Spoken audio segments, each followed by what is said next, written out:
The cops find her driving on the street with a broken out window, driving on the rims of her car. And then they find her covered in blood. They find what appears to be organic tissue in the car. They drive her home, bro. They don't discover the dead body in her car until they drive her home and look inside of it.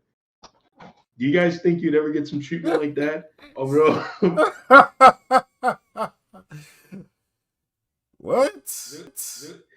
There was something that elicited an emotional reaction within me. Nothing else. This whole week I've been pretty chill. Like along with the fast and stuff, I think it's just like along with the fast and not consuming all this content, I've been feeling like a pretty even baseline, right? And I guess because I've been meditating too.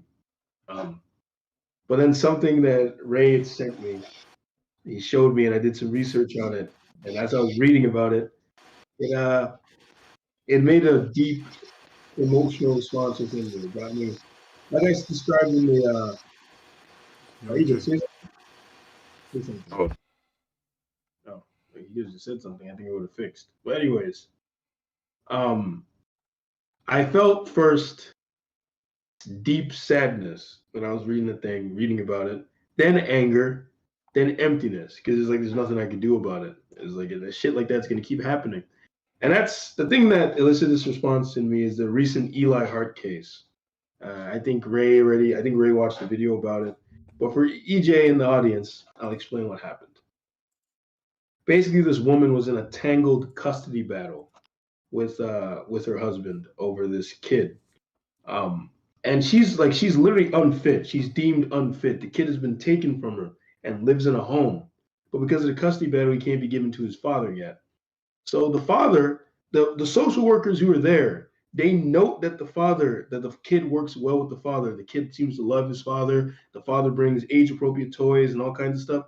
Meanwhile, the mother has had many episodes where they note that something's wrong with her, that she's not right, and she seems to be on drugs. She has had heavy drug usage over the years. And basically the way she was stalling the father's like gaining custody is she kept accusing him of various things, various crimes, right? Even though she admitted to the cops of her own admission, like she said that she makes things up, right? She said that. And like there was no evidence of any wrongdoing against her. Like pretty much they didn't get into what she was accusing him of, but it's obvious it was domestic violence stuff. Um, no evidence she was being like harmed in any way, right? So the father can't get custody of the kid because of this, because once those things enter, that can really stall a custody battle and make it like frozen, right?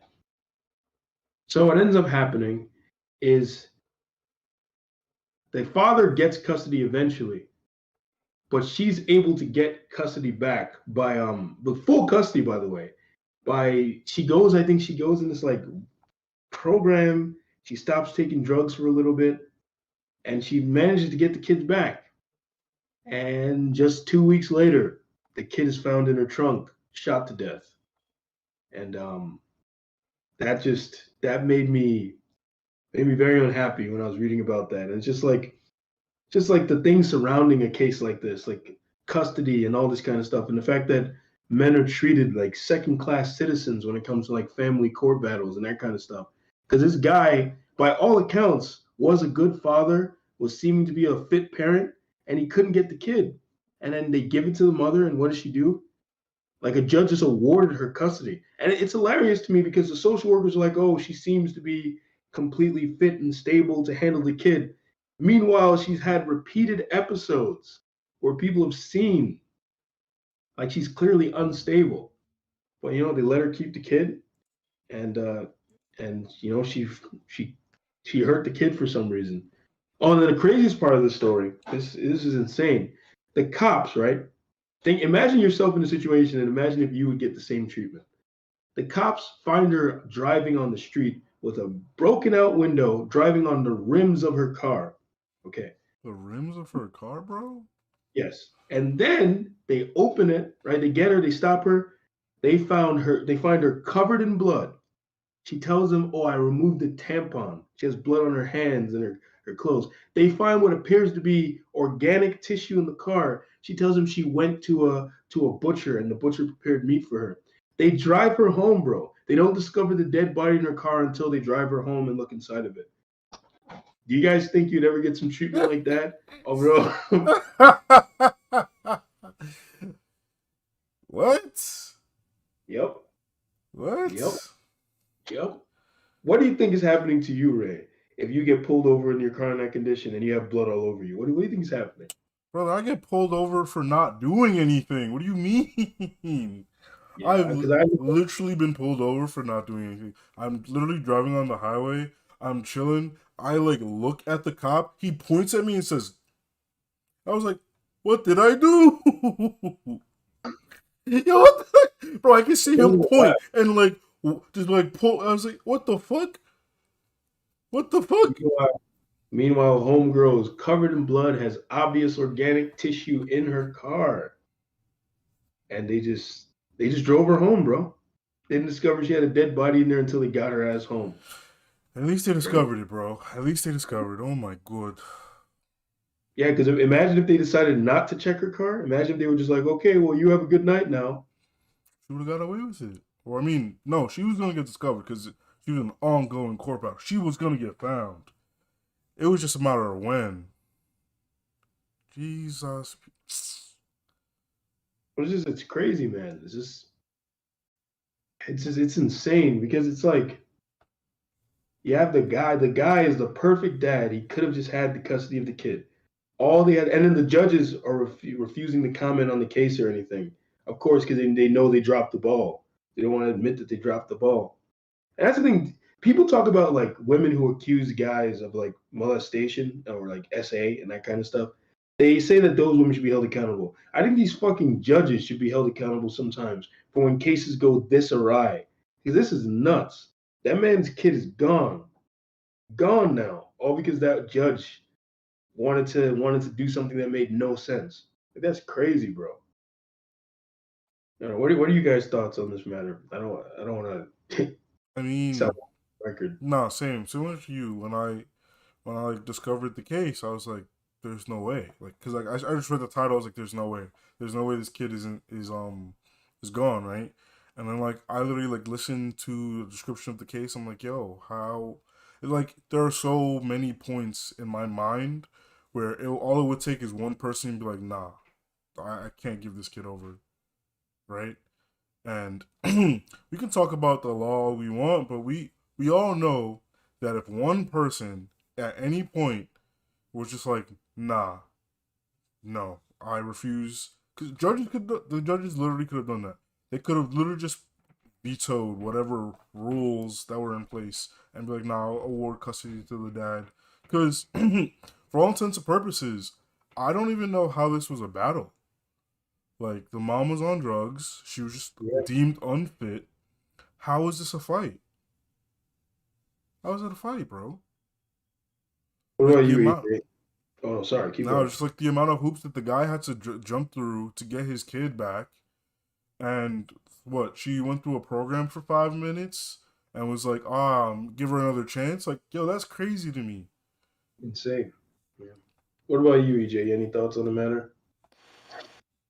Yeah, there's just another tragic example of issues when it pertains to family court and battles of custody about what you said about how men are perceived as second class a lot of the time. I know it's vital for a child to have uh a mother in their life, but if that mother is unfit, as in this case, um, the person that was responsible for that, then it's clear, it's clear that they shouldn't be in their custody. And like Ray was saying, some of you would think somebody would have some good sense to see that this, they shouldn't be in her possession.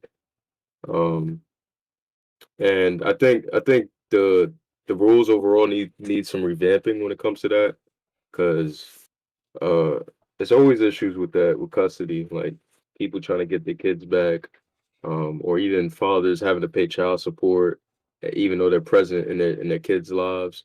Um, so I think overall something needs to be done. Like you said, maybe judges need to be held accountable more, for those kind of the important decisions that they're making.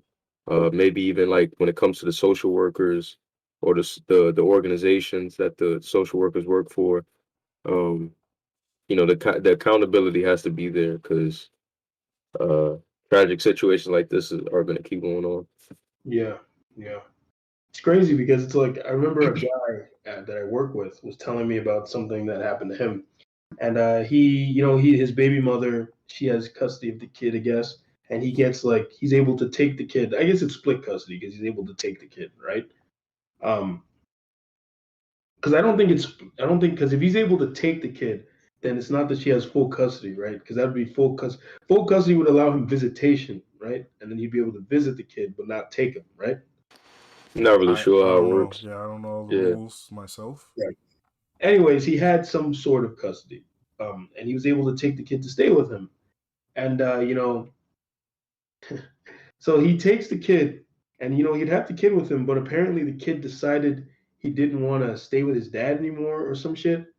Like the kid did not want to. Like he said, he sent the kid back, and suddenly the kid is saying that he doesn't want to be with his dad anymore. And he was saying that it's because when the kid was around him, the kid doesn't want to do anything for himself. So you'd be trying to teach the kid, like the kid would want him to brush his teeth for him and stuff. Mm-hmm. And he's like, no, you got to brush your own teeth, right? Mm-hmm. And like he said, the kid went back, and suddenly the kid didn't want to stay with him, and that was that. They were just like, oh, you don't have. It's like he. So when the kid decided he didn't want to see his dad anymore, it was like the courts were like, okay, you don't have to see his dad anymore, and the dad now has no connection to his son. So understandably, he was hurt and angry, and he was like, he talked to his lawyer trying to see like if he still has to pay for the kid, if he can't even, he's not even in the kid's life anymore. He's not going to be around the kid or anything. I was like, no, you still have to pay. You're never seeing the kid, but you got to pay. It's like, Yeah, and another thought about that too.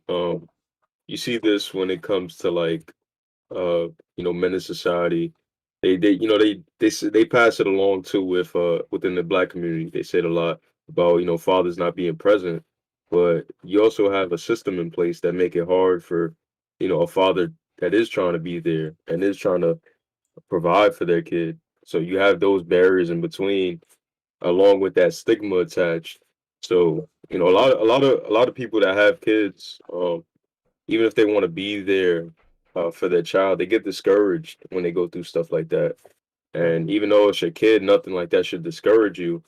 But uh, um, it's not just an argument that you're getting into with the child's mother. You're dealing with a whole legal system. You're dealing with courts and officials, and like it's over your head at that point. And especially when you don't know what type of agency you have, or you don't know how to go about it. Um, can make it even worse for you. and then if you're being tormented by the baby mother, that adds a whole nother layer and element to it. Like if the baby mother is actively using the legal system as a sword against you and using it as a weapon, which many women do. Like this used to be a thing people didn't want to talk about, but even women are now admitting that women often do this, that they will use the legal system as a tool against a man and to push him down. And it's crazy. It's like this. We've made so many advancements as a society, and there's so many things that people want to change, right? Like people out here championing for all this gender transformative stuff, right? And getting rid of gender as a concept and all this kind of stuff. But we still have one of the most archaic legal system when it comes to gender regarding when your gender is a man. Like when you're a woman and a man, suddenly the legal system goes right back to the same old dated, supposedly dated concepts. Back to the Solomon era, bro. Yeah. Well, we go right back in time. We fucking get on Miss Lizzie's bus, or Miss Frizzy's bus, and travel back to the fucking 1800s. Like it's crazy to me. Like Because I don't even know what we can do. Like we got to revamp the court system, but well, see, I don't want to. Yeah. It's an undertaking. It's a fucking undertaking. Because like the thing is, right? So there are two things in this. No one cares enough about men's issues to champion this, to actually talk about it, right? So yeah, you'll have 1,000. There are organizations, but they don't get any spotlight or any attention, right? If you're not like, because men aren't considered a minority, so they don't give a fuck about male issues. Then there are, like, I don't mean to bring the red pill into this. I'm not going to talk about the red pill as a whole, but just using them as an example. there are guys that would be considered red pill who are like men's rights activists. And these guys actually are sitting there championing and they hold up signs and everything, trying to fight all these archaic things that they think do not belong in the family court system. But these guys either don't get attention, like they get zero attention, or they get a bunch of negative attention. Like people mischaracterize them as incels and sexist and all sorts of things. So it's like everyone's just like, no, let the men suffer. Let them suffer. Who cares? It's crazy. Like, and I don't want to make this just a men's issue, right? Like, I mean, I think overall men are treated as second-class citizens and not treated very well in the legal system. But a custody battle in itself is already pretty bad. Because I mean, I've seen some other crazy stories. Like there was one where a guy, they were fighting hard to keep the kid away from the kid, like keep the parent away from the kid, from the kids, right? Yeah, the father. Sorry, keep the father away from the kids. And he's able, after he fights and fights and fights, he's able to be around the kids. And then guess what he does? He fucking kills himself and the kids all together. I think he blew himself up along with the children. Mm-hmm. Like, this is the kind of stuff that happens. It's like, it seems like family court is supposed to be this intermediary, but it really seems to make things a lot worse a lot of the time when I read about these things. Makes things really messy. Well, you usually only read about the scandalous ones, right? No, I'm telling you, like I've watched this thing that was about the family court system in of itself, and it's a very predatory system the way it's organized. Like one, they don't have to follow certain rules that normal courts have to follow. They literally have a separate amount of rules. There are things that they can do that normal courts cannot. Right? There are powers that are afforded to them that normal courts cannot. And then when these families now hire lawyers, the lawyers will fucking know the judges and know each other, and pretty much it's like it's under the table. They're working together to drag this thing out as long as they can.